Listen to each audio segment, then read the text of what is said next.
नंद बाबा को अपूर जी बताते हैं कि वहाँ कंस के यहाँ मथुरा में एक यज्ञ रचा, एक धनुष यज्ञ रचवाते हैं। उसमें आप सभी लोगों को बुलाया है और कल जितना यहाँ ब्रज का गोरस है, दूध है, उसको लेकर के सब नंदराय जी नगर के कोतवाल को बुलाते हैं और वहाँ पर जो ढिढोरा है उसको पिटवाते हैं। कोतवाल जाकर के सबको बोल देता है नगर में, जब ढिढोरा पिट जाता है तो कल प्रातः भोजराज कंस के यहाँ जितना गोरस है, दूध है, मक्खन है, उसको लेकर के अपने अपने छपड़ों में लेकर के चलना है। इधर प्रातः होता है और नंदराय जी, उपनंद, सुनंद आदि ये सब पहले से ही दूध को इकट्ठा करवाया और मक्खन को सब लेकर के चलते थे। आज रथ में बैठाते हैं, राम और श्याम को लेकर के चल देते हैं। तो शीघ्र गामी रथ में बैठाया तो आप पहुंचते हैं। इसके बाद अपूर जी यमुना नदी के किनारे पहुंचते हैं तो उनको प्यास लगी थी, तो ये हुआ कि थोड़ा स्नान कर लिया जाए, मैं थोड़ा जलपान कर। जब अपूर जी पहुंच जाते हैं यमुना नदी में, जब घुसते हैं तो जल के अंदर जाते हैं तो भगवान राम और श्याम दोनों खेल रहे। देखिए प्रभु की लीला। और जब ऊपर आते हैं तो फिर उनको देखते हैं कि वो उसी प्रकार बैठे हुए। इस प्रकार से अपूर जी को अनेक प्रकार की लीलाएं दिखाते हैं। वहां पर त्रिलोकी के जितने देवी देवता हैं सभी को देख रहे हैं। जितने कभी तो पूतना को दिखा रहे हैं, कभी बकासुर को, कभी अधासुर को, जितनी लीलाएं भगवान ने किया समस्त लीलाएं अपूर जी को दिखा रहे हैं जल के अंदर। जब अपूर जी स्नान करके आ जाते हैं, इसके बाद जलपान करते हैं और चल देते हैं तो नंदराय जी अपने नंद, सुनंद, उपनंद आदि को लेकर के पहले पहुंच जाते हैं। जब पहुंच जाते हैं, जाकर के नंदराय जी के शिविर में पहुंचते हैं और वहीं रथ को ठहरा देते हैं। इधर कंस को सूचना दी, रात्रि हो जाती है। रात्रि के समय नंदराय जी जितना गोरस है उसको पहुंचा दिया, मक्खन आदि। और इसके बाद रात्रि का समय है, सब लोग सो जाते हैं अपने अपने स्थिति में। इधर प्रातः होता है और दिन का 1/2 हिस्सा निकल जाता है, यानी प्रदीप बाहर आ जाता है। राम और श्याम नंदराय जी से कहते हैं कि पिताजी थोड़ा हम धनुष यज्ञ ना देख, या यज्ञशाला थोड़ा देखें। जब यज्ञशाला में जाते हैं, जब यज्ञशाला में जाते हैं तो वहां सबसे पहले इनको वहां सुंदर सुंदर फूलों से सजा हुआ है, अनेक प्रकार की मड़ियों लगी हुई हैं यज्ञशाला में। और ये देखते हैं कि ये एक धनुष बहुत बड़ा रखा हुआ। भगवान राम और श्याम सब यज्ञशाला में देख रहे और वहां के जितने नगरवासी हैं वो सब इनको देख करके मोह जाते हैं कि ये पता नहीं किसके पुत्र हैं। राम और श्याम नंदराय जी के साथ में है, ये नंद बाबा के तो नहीं है। इधर कंस की कारागार में वसुदेव और देवकी भगवान नारायण का चिंतन कर रहे हैं कि कभी प्रभु हम कब यहाँ से छुटकारा पाएंगे, कब ये कंस मारा जाएगा, क्योंकि कंस का अत्याचार बहुत बढ़ गया। देखिए एक कंस ही एक ऐसा राक्षस था जो इन्होंने तप नहीं, लेकिन भगवान का रात दिन चिंतन करता था। ये वैसे तप नहीं किया, ये ऐसा राक्षस है जिन्होंने तप नहीं किया। और ये पूर्व जन्म का जो काल नेमी राक्षस था ये वही। जब इधर है राम और श्याम जाते हैं तो सबसे पहले एक धोबी मिल जाता है। जब धोबी मिलता है तो वो कपड़े तो धोता था और रखने का कार्य भी करता था। तो भगवान राम और श्याम पहुंचते हैं और कहते हैं कि देखिए भैया हमको भी ये वस्त्र दे दीजिए। तो वो धोबी कंस का था तो वो थोड़ा सा ऐसी भाषा में बोला कि देखिए तुम लोग जन्म से ग्वाल बाल हो, अहिरों की बस्ती में रह रहे हो, अहिर हो, तुम लोग तो पशु चराने जानते हो, ये गाय चराने जानते हो, ये राजसी वेशभूषा कैसे तुमको तो ये पहनने ही नहीं आएंगे कभी जिंदगी में, जब तुमने पहना ही नहीं। भगवान कैसे उसको पकड़ करके और एक तमाशा मार देते हैं तो उसका धड़ अलग हो जाता है। बोलिए माते बिहारी लाल की जय। जब उसका धड़ अलग हो गया, वो प्राण पत्ते उड़ गए, तो दोनों भाई मिल करके वस्त्र लेते हैं और पहन लेते हैं। तो थोड़ा वो वस्त्र ढीले, क्योंकि उस समय की अवस्था क्या थी, 8 वर्ष। जब कंस के दरबार में पहुंचते हैं तो भगवान कृष्ण की जो उम्र थी वो 8 वर्ष। इधर है जब वो भी मर गया तो फिर आगे जाते हैं। कृष्ण और राम दोनों, बलराम दोनों मिलकर के आगे पहुंचते हैं तो इनको एक दर्जी मिलता है। दर्जी से कहते हैं कि भैया देखिए थोड़ा सा ये ढीले हैं, इनका ऐसा सिलाई कर दीजिए कि हमारे शरीर में ये चुस्त हो और ठीक हो जाए सही ढंग से। तो जो दर्जी है बहुत अच्छा इनका जो वेशभूषा है बना देता। भगवान उसको इतना धन दे देते हैं कि अपार उसका खजाना कभी कमी नहीं होती। सीधा जब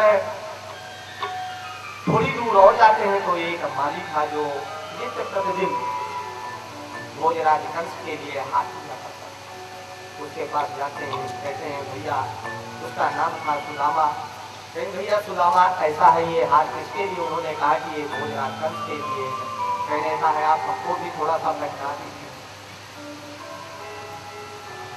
वो जो माली है भगवान को बहुत अच्छा लगा। भगवान उसका प्रेम जान करके उसको इतना धन दे देते हैं, संसार के समस्त औषधियां। बोले बाके बिहारी लाल की जय। इधर जब माली को सब कुछ दे देते हैं ऐश्वर्य संसार का, इसके बाद फिर चलते हैं तो थोड़ी दूर पहुंचते हैं तो एक कुबड़ी स्त्री यानी कुब्जा से मुलाकात हुई। तो भोजराज कंस के लिए चंदन आदि घिस करके लेकर किया करते। भगवान वहां पहुंचते हैं कि ये बताइए देवी तुम्हारा नाम क्या है? पहले तो आप नाम तो बताओ। और वो 8 अंगों से टेढ़ी, 8 नहीं 3 अंगों से, जिसका त्रिभद्रा नाम, 3 अंगों से टेढ़ी थी। उनसे पूछा, उन्होंने कहा मेरा नाम तो क्या? उनसे ये कहा कि देखिए ऐसा है, ये जो चंदन है लेकर थोड़ा हमारी मस्तिष्क में थोड़ा लगा दीजिए। उन्होंने भगवान पे बहुत प्रेम से लगाया तो भगवान कहते हैं कि अब इसको क्या दिया जाए।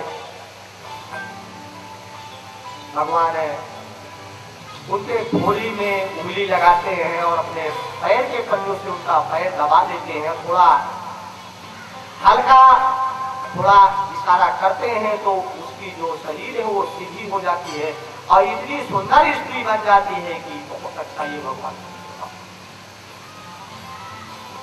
और भगवान उसको बहुत सी संपत्ति दे देते हैं, अनेक प्रकार की, जितना वो भगवान में प्रेम था सब कुछ है भगवान ने उसको दिया। इसके बाद फिर जाते हैं यज्ञशाला में प्रवेश हो जाते हैं और जब जाते हैं तो उस धनुष के पास पहुंच जाते हैं और उसको धनुष को तोड़ देते हैं। अब जब धनुष टूट गया तो भोजराज कंस को पता चला कि यहाँ पे राम और श्याम आए थे और उन्होंने इस प्रकार से तो भोजराज कंस को बहुत ज्यादा कष्ट दुख हुआ और क्रोध से फिर मिला हुआ।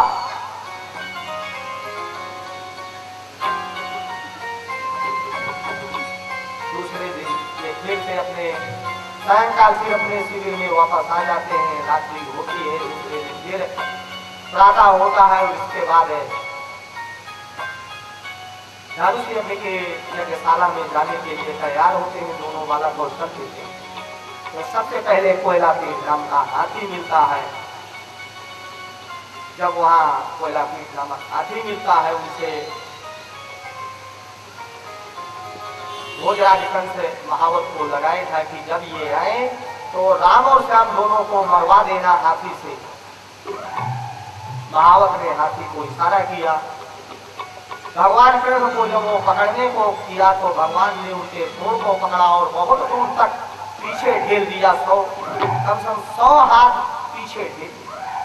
इधर हाथी फिर आता है, फिर थोड़ी देर आगे पीछे।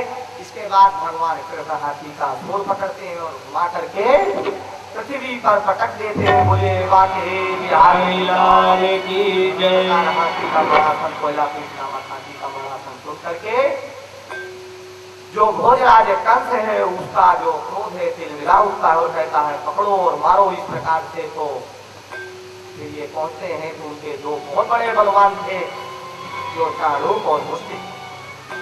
तो पहले चाणूक आते हैं। वहाँ के जितने देखने वाले ग्वाल बाल थे और गोपियां थी, और वहाँ जितने नगरवासी ये कहते थे कि देखा ये भोजराज जो कंस है कितना अनर्थ करता है। इतने सुंदर बालक ये छोटे हैं अवस्था में, इनकी अवस्था किशोर है और ये गलत कर रहे हैं। और ये तो पहलवान बहुत बड़े पहलवान है, इनके लड़ने योग्य नहीं है। कंस बहुत अन्याय कर रहा है। चाणूक और मुष्टिक आते हैं। चाणूक कहता है कृष्ण से कि देखिए आप बहुत बड़े वीर हैं, ये कोयलापीठ नामक जो हाथी है इससे तो लड़ने वाला कोई नहीं था, तुम इसको जीत रहे हैं। तो आप लोगों का तो शायद है ये निरंतर काम है, क्योंकि तुम जंगलों में रह करके गाय आदि चलाते हो और कुश्ती लड़ते रहते हो, इसलिए तुमको अभ्यास है। जब इस प्रकार से अनेक प्रकार के व्यंग वचन कहे तो भगवान कृष्ण कहते हैं कि देखिए हमको तो अभ्यास नहीं है, तुमको बहुत बड़े ईश है, नगर के पहलवान हो। अब इस प्रकार से चाणूक के साथ है भगवान कृष्ण लड़ते हैं, मुष्टिक के साथ बलराम जी। और दोनों जब थोड़ी देर तक लड़ते हैं, भगवान कभी नीचे जाते हैं कभी ऊपर जाते हैं, इसी प्रकार बलराम जी भी करते हैं। इसके बाद है भगवान कृष्ण चाणूक को उठा करके पृथ्वी पर पटक देते हैं। तो चाणूक का जो प्राण है वो प्राण टूट जाते हैं। बोले कृष्णचंद्र भगवान की जय। और बलराम जी मुष्टिक को उठा करके पृथ्वी पर पटक देते हैं तो मुष्टिक के प्राण उड़ जाते हैं। बोले बलभद्र भगवान की जय। इधर जब मार देते हैं दोनों पहलवानों को तो मिला उठता है और कहता है इन जो राम और श्याम को बाहर निकाल दो यज्ञशाला से, और उनको अपने अन्य मंत्रियों से कहता है राक्षसों से कि इनको मार डालो, पकड़ो। उसका बाल पकड़ते हैं और बाल पकड़ करके और नीचे मंच से फेंक देते हैं और इसके बाद ऊपर उसके कूद पड़ते हैं। तो त्रिलोकी का भार भोजराज कंस कैसे कंस का वहीं पर मरणासन हो गया, उड़ गए। बोले कृष्णचंद्र भगवान की जय, बोले राधा रानी की जय। प्रकार का कंस का मरण हो गया और पूरी जो मथुरा मंडल है वो सुख हो गया, क्योंकि कंस जो है बहुत आत्यारी। जब कंस को मार दिया और वहां के जितने नर नारी जब लोग हैं, जो ब्रजमंडल है पूरा, और देवताओं ने फूलों की वर्षा किया। इधर कंस के मरने के बाद ही अपने शिविर में जाते हैं नंदराय जी से मिल करके, और सबसे पहले भगवान कृष्ण अपने माता पिता के दरबार में जाते हैं, जहाँ कैद थे वो जेल में पहुंच करके माता पिता जी को प्रणाम करते हैं और अपनी माता पिता से कहते हैं कि पिताजी आप मेरे द्वारा बहुत कष्ट सहा, मैं ना जन्म लेता तो तुमको ये कष्ट नहीं मिलता। भगवान को वसुदेव और देवकी गले से लगा अपने नाना को बना भगवान कृष्ण रहने लगते हैं। इधर भगवान को वसुदेव जी इनको गुरुकुल भेज देते हैं। ये जाते हैं उज्जैन में संदीपन मुनि के आश्रम में और वहां पर 64 दिन रहे। 64 दिन में ये 64 कलाओं का ज्ञान भगवान को अरे कला आती और वहां संदीपन मुनि जी इनको पढ़ाते थे। एक बार ये गुरुकुल में जब ये अग्निहोत्र नित्य प्रतिदिन गुरु जी किया करते थे तो इनको समझा लेने के लिए जंगल भेजा तो गुरु माँ इनको थोड़ा सा चने दे दिया। गए समझा तो छोड़ने लगे। सुदामा जी वृक्ष के ऊपर चढ़े हुए हैं और बारिश हो रही है, जलवृष्टि बंद। उस समय थोड़ा ठंडी भी थी तो इनको भूख लगी आई और ये जाकर के सारे चना जो थे वो चबाने लगे। तो सुदामा जी पूछ रहे हैं कि भैया क्या कर रहे हैं। तो इन्होंने झूठ बोला कि देखिए मेरे ऐसा है भैया मुझे इतना ठंडी लगी है, मेरे दांत ठंड के मारे खटखटा है। तो इस प्रकार से अनेक लीलाएं भगवान कृष्ण करते थे। इधर जब संध्या लेकर के 64 दिन आए हो गए और जब हुआ 64 दिनों के बाद ये घर आने के लिए जब चले तो गुरु जी से पूछा कि गुरु जी आपको गुरु दक्षिणा क्या दिया जाए। तो गुरु जी ने कहा कि देखिए मैं तुम्हारी गुरु माँ से तो थोड़ा पूछ लूं। गुरु माँ के पास जब संदीपन मुनि जी पहुंचे कहीं देख लीजिए दोनों बालक जो है ये परम ब्रह्म है। वो योग दृष्टि से संदीपन मुनि जी जाने गए कि ये परम ब्रह्म है, नारायण जी आए हुए हैं अंतिम से, आप इनसे कुछ मांगना हो तो मांगिए। गुरु माँ आई और जाकर के उनके आंखों नेत्रों से आंसू आने लगते हैं जब उन्होंने अपने पति द्वारा संदीपन मुनि के मुख से सुना कि ये परम ब्रह्म है, ये समर्थवान है और प्रत्येक आत्मा में ये कण कण में व्याप्त है, आप इनसे कुछ मांगिए। नेत्रों से आंसू आने लगे तो भगवान कृष्ण कह रहे हैं कि गुरु माँ आप ये बताइए आपको किस विषय का दुख है। बताया कि मेरे बालक थे 4 और वो एक बार समुद्र स्नान करने गए और वहां पर समुद्र में डूब गए। आप परम ब्रह्म है, आप उन बालकों को मेरे भगवान जाते हैं स्वयंपुरी और वहां पर यमराज जब देखता है तो भगवान को प्रणाम करता है कि आज स्वयं ही नारायण ब्रह्म पधारे हुए हैं, क्या बात है, आज क्या होना है।